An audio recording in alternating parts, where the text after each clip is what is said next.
قل ان کنتم تحبون اللہ فاتبعونی یحببکم اللہ صدق اللہ العظیم وصدق رسولہ النبی الکریم الامین ونحن علی ذلک لمن الشاہدین والشاکرین والحمد للہ رب العالمین ان اللہ وملائکتہ یصلون علی النبی یا ایہا الذین آمنوا صلوا علیہ وسلموا تسلیما الصلاۃ والسلام علیک یا سیدی یا رسول اللہ وعلی آلک واصحابک یا حبیب اللہ۔ سارے حضرات درود پاک پڑھیے۔ الصلاۃ والسلام علیک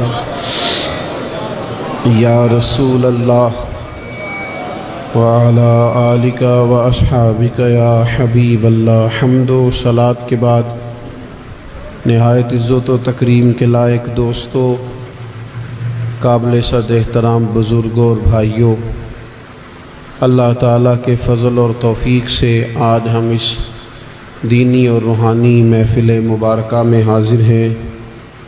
اللہ کریم ہماری حاضری کو قبولیت کا شرف عطا فرمائے۔ اس محفل پاک کو اللہ تعالیٰ عقائد کی پختگی، اعمال کی درستگی، ہمارے گناہوں کی معافی کا سبب بنائے۔ ہم جتنی دیر یہاں بیٹھے رہیں، اللہ تعالیٰ ہمارا یہ بیٹھنا ذخیرہ آخرت بنا دے، اور صبح قیامت یہ محفل ہمارے لیے باعث رحمت اور نجات ہو۔ دوستو، ہر انسان، ہر مسلمان یہ چاہتا ہے کہ وہ اپنے رب کی رحمت کا حقدار بن جائے، مالک کریم اس سے راضی ہو جائے، اللہ تبارک و تعالی اس پر اپنا خاص فضل کر دے۔ ہمارے بزرگ، ہمارے اکابرین، امت کے بڑے یہ دعائیں مانگتے رہے کہ رحمت دا دریا الہی ہر دم وگدے تیرا، جے ایک قطرہ بخشے مینوں تے کام بن جاندائی میرا۔ اللہ تعالیٰ رحمت کر دے، فضل ہو جائے، آسانی ہو جائے، ہر مومن یہ چاہتا ہے۔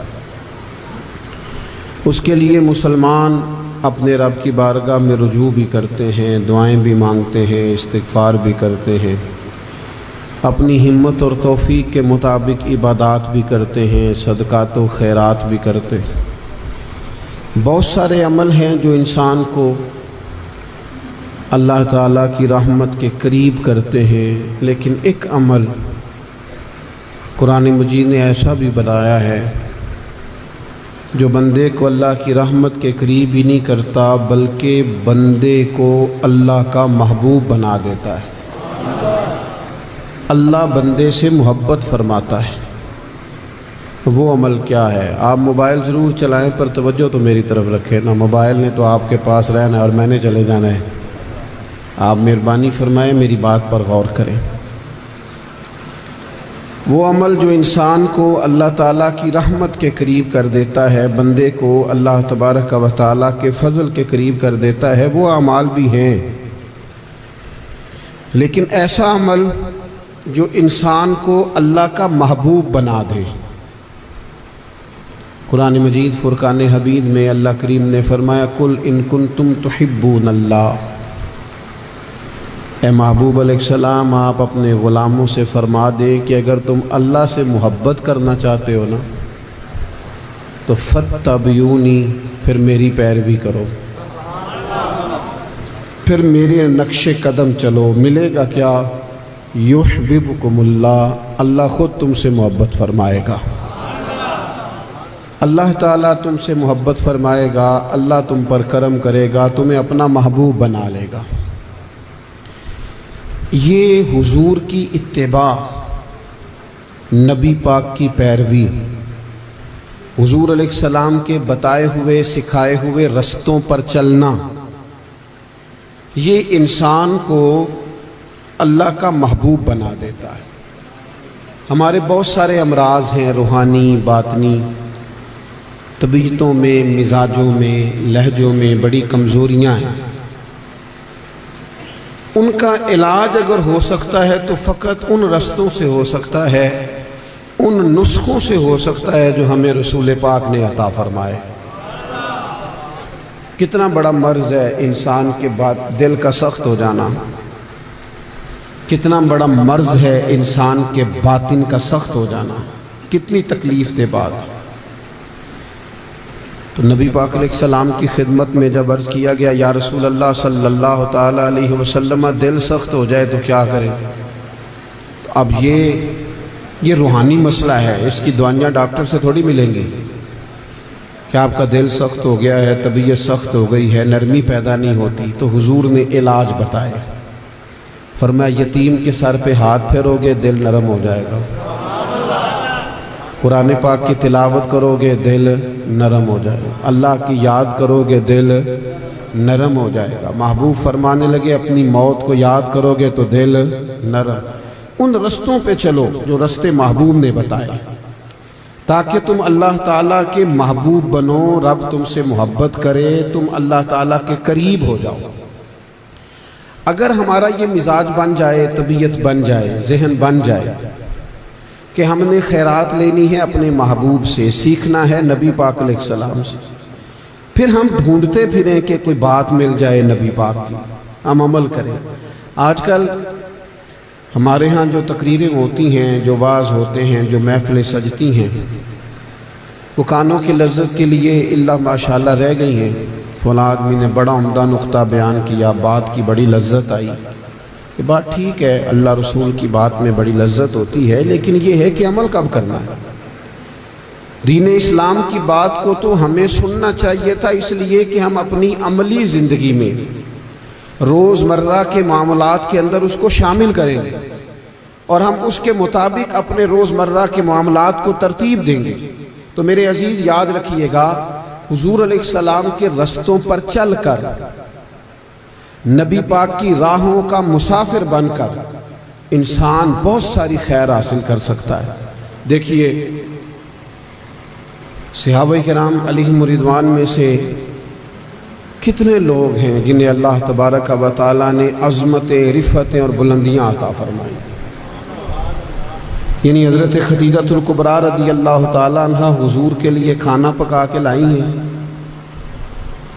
اور ابھی وہ پہنچی نہیں ہیں تو محبوب فرمانے لگے خدیجہ آپ کے آنے سے پہلے جبریل امین آ گئے ہیں، اور انہوں نے کہا یا رسول اللہ رب فرماتا ہے خدیجہ کو اس کے رب کا سلام کہہ دیجئے گا۔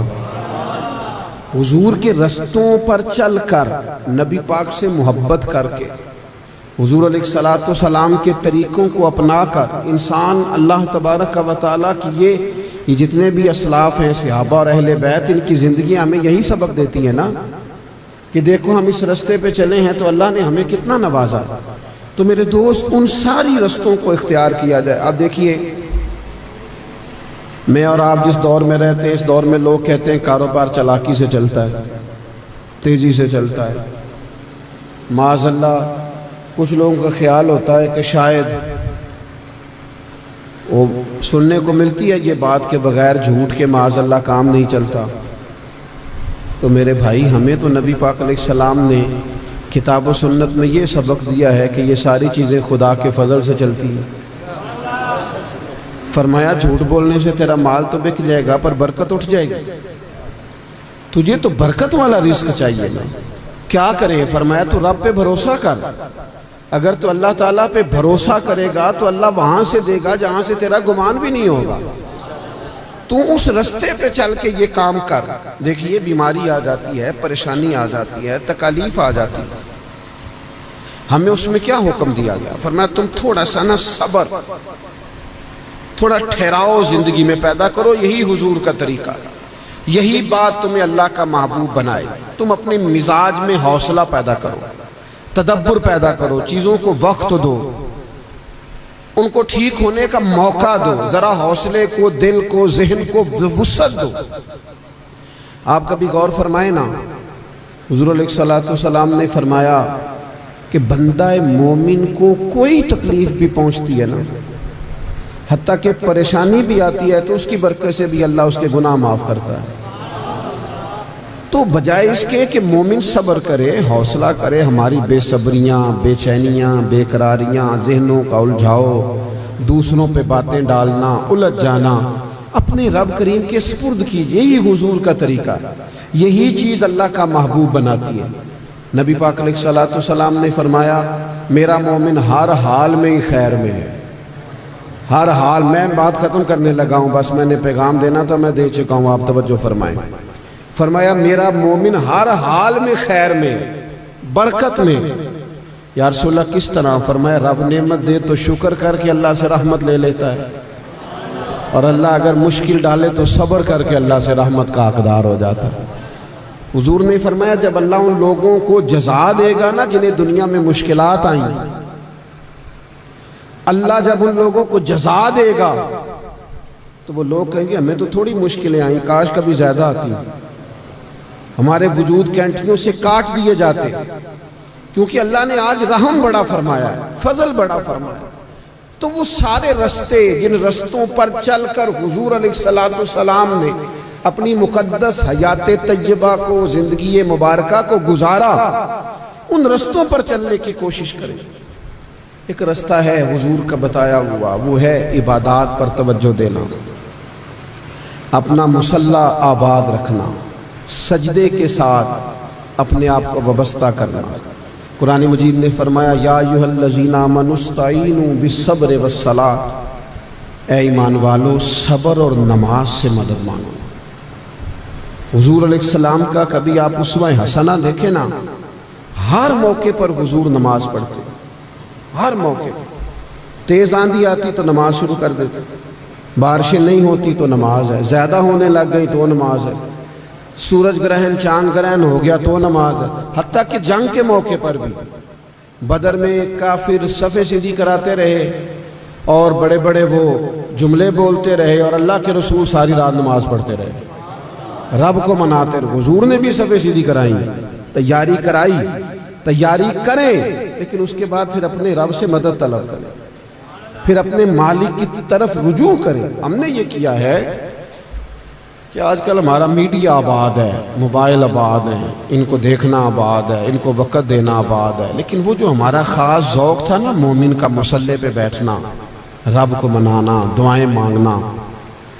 میں اکثر سوچتا ہوں جتنے پریشان لوگ فوٹو کے لیے ہوتے ہیں، اس سے بہت زیادہ بڑھ کر ٹینشن تو ان لوگوں کو ہونی چاہیے تھی جن کی فجر رہ گئی، بہت زیادہ پریشان تو ان کو ہونا چاہیے تھا جن کا خیال ہونا چاہتا یار کتنی نمازیں میرے ذمہ قضا ہیں۔ لیکن ایسی چیزیں جو بے مقصد ہیں، بے معنی، ان کے پیچھے وقت ضائع ہوتا ہے، جذبات ہم نے بنا لیے ہیں، شوق پیدا کرنا۔ اپنی عبادات کو ٹائم دیں۔ سیدہ عائشہ صدیقہ رضی اللہ تعالیٰ عنہ ارشاد فرماتی ہیں، سیدہ فرماتی ہیں کہ رات کو محبوب نے تھوڑی دیر آرام کیا، پھر حضور مصلی پہ کھڑے ہوئے اور اتنی لمبی نماز پڑھی کہ مقدس قدموں میں ورم آ گئے۔ تو میں نے عرض کی حضور آپ کے تو صدقے اللہ اگلے پچھلوں کو معاف کرے گا، آپ اتنے لمبے لمبے عبادات کیوں کرتے ہیں؟ آپ تو محبوب ہیں اللہ کے، آپ پر تو انعامات ہیں، آپ تو امام ہیں نبیوں کے، رسولوں کے، اتنی لمبی عبادات۔ یہاں تو چھوٹا سا نعت خواں میری طرح کا چھوٹا سا خطیب اللہ ماشاءاللہ وہ کہہ دیتے ہیں نا جی وہ ساڑھی نسبت ہی بڑی ہے، بڑی دور نکل جانا ہے، وہ تو بس جناب 1.5-2 منٹ میں جنت پہنچا دیتے۔ سیدہ نے عرض کی حضور آپ کے تو صدقے اللہ اگلوں پچھلوں کو معاف کرے گا، آپ اتنی جد و جہد۔ تو محبوب فرمانے لگے عائشہ تم نے بتایا نا کہ میرے رب کا مجھ پر بڑا انعام ہے، تو افلا اکون عبدا شکورا، پھر میں اپنے رب کا شکر گزار بندہ نہ بنوں، پھر شکر گزار بندہ نہ بنوں۔ آخری بات کرتا ہوں آپ سے، اسی طرح ایک رستہ اور ہمیں نبی پاک نے بتایا ہے، دل کی سختی کا رستہ بھی بتایا، رزق کے مسئلے بھی بتائے، صبر و شکر بھی بتایا، عبادت بھی بتائی۔ ایک بات اور سن لے تاکہ مجھے اور آپ کو فائدہ دے۔ نبی پاک علیہ السلام نے نا سادہ طرز زندگی کو پسند فرمایا ہے، سادہ۔ حضور علیہ السلام فرماتے ہیں میں چاہوں نا تو یہ پہاڑ سونے کے بن جائیں اور میرے ساتھ چلا کریں۔ مجھے بتائیں آج کل اللہ ماشاءاللہ لوگ خواب نہیں دیکھتے دولت کے، ایک مجھے اتنی مل جائے، مجھے اتنی مل جائے، خوابیں نہیں آتی لوگوں کو پیسوں کی، مال کی، سونے چاندی، ہیرے جواہرات۔ حضور فرماتے ہیں میں چاہوں یہ پہاڑ سونے کے بنے اور میرے ساتھ چلے پر قربان جاؤں، کیا انداز اختیار کیا۔ حضور فرماتے ہیں میں نے اپنے رب سے عرض کی ہے مالک ایک دن روٹی دینا، ایک دن فاقہ دینا، اور میں نے عرض کیا مالک جس دن تو مجھے سیر ہو کے روٹی عطا کرے گا تیرا شکر ادا کروں گا، اور جس دن فاقہ ہوگا میں تیری بارگاہ میں دعا کروں گا۔ یہ طرز زندگی، سادہ طرز زندگی، سادہ، ہم نہ دور نکل گئے ہیں۔ آج کل مسئلہ ضروریات کا نہیں، خواہشات کا ہے۔ آج کل ہم جو بھاگ رہے ہیں یہ ضروریات کے لیے نہیں، خواہشات کے لیے، بہت خواہشات پیدا کرتے ہیں، بہت الجھاؤ پیدا کرتے ہیں۔ نتیجہ کیا نکلتا ہے؟ زندگی میں رب رسول کے نام کرنے کے لیے ہمارے پاس وقت ہی نہیں بچتا، سارا وقت ہی دنیا داری کی نظر ہو جاتا ہے۔ تو یہ چند چیزیں آپ کی خدمت میں اس نیت، اس ارادے سے رکھی ہیں کہ ہم ان رستوں کو تلاش کریں جن رستوں کا ہمیں ہمارے نبی پاک علیہ الصلوۃ والسلام نے سبق دیا ہے۔ جزاک اللہ۔ ہم تھوڑا سا دور چلے گئے، قربانی کا موسم ماشاءاللہ آیا ہوا ہے، لیکن قربانی واجب ہے اور نماز پڑھنا فرض ہے۔ جو عشاء کے بعد بکرے لینے جائے اور بغیر عشاء پڑھے چلا جائے تو پھر وہ دین کی بات کو سمجھا۔ اور عید والے دن بھی پہلے نماز ہے پھر قربانی ہے، فَصَلِّ لِرَبِّكَ وَانْحَرْ، نماز پڑھیں اور قربانی کریں۔ پہلے نماز پر تو توجہ دیں، اپنی عبادات پر تو تھوڑا غور فرمائیں، اور قربانی بھی ذوق سے، شوق سے، اللہ کی رضا کے لیے۔